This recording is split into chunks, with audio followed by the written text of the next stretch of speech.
নমস্কার বন্ধুরা, আশা করি সবাই খুব ভালো আছো, সুস্থ আছো। আমরাও খুব ভালো আছি। এর আগের ভিডিওতে তোমরা দেখেছিলে আমরা গিয়েছিলাম শিবডাঙ্গি। তো সেখানে শিবের পূজা দিয়ে ফেরার পথে নালাগোলা স্ট্যান্ডেই আছে মাসি বাড়ি। তো ভাবলাম যে এসেছি যখন তো মাসি বাড়ি থেকে ঘুরে যাই।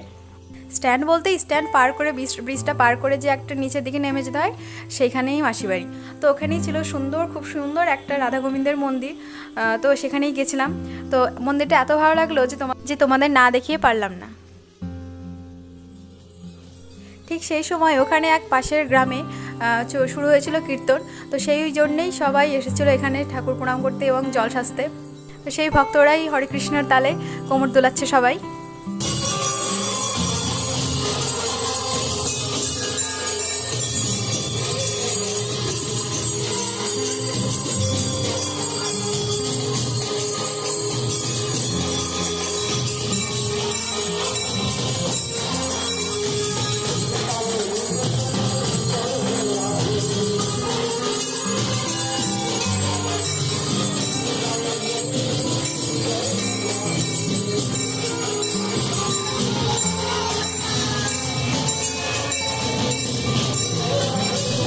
এদিকে আছে দেবী সরস্বতী ঠাকুরের মূর্তি।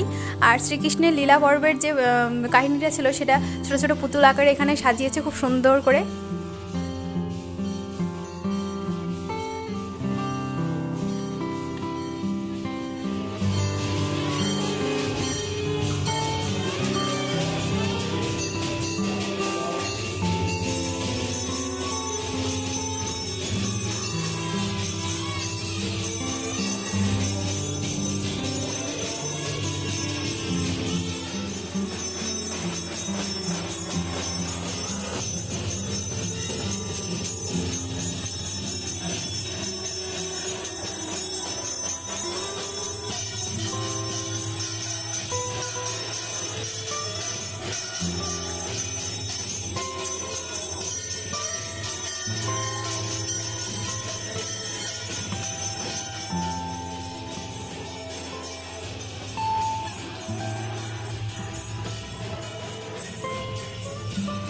একদিকে যেমন আছে রাধাকৃষ্ণ, শ্রী চৈতন্যদেব, মা সরস্বতী, তার সঙ্গে এদিকে কিন্তু ভোলে বাবাও বাদ যায়নি।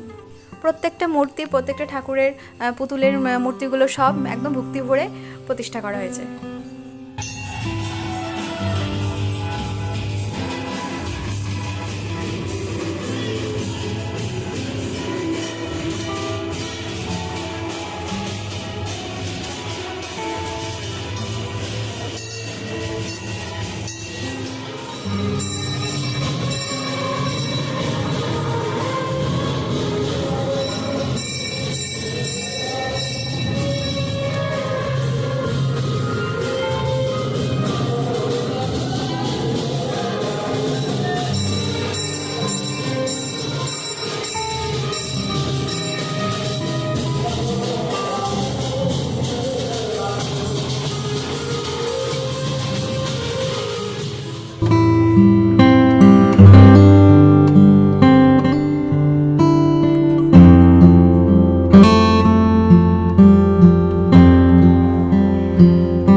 ভিডিওটাতে বেশি কিছু বলতে পারিনি, কারণ তেমনভাবে কিছু বলার নেই। শুধু দেখতে ভালো লেগেছে সেজন্য তোমাদের সাথে শেয়ার করলাম, তোমাদেরকেও দেখালাম। যদি কোনোদিন নালাগোলা যাও তাহলে অবশ্যই মন্দিরটা দর্শন করে এসো, আশা করি তোমাদেরও ভালো লাগবে। আর যদি আমার ভিডিওটা ভালো লাগে তো অবশ্যই একটা লাইক করে দিও, কমেন্ট করে জানিও কেমন লাগলো। আর যদি নতুন বন্ধু হয়ে থাকো তো অবশ্যই সাবস্ক্রাইব করে পাশে থেকো। দেখা হচ্ছে নতুন কোনো ভিডিওতে, ততদিন পর্যন্ত সবাই ভালো থেকো, সুস্থ থেকো। টাটা।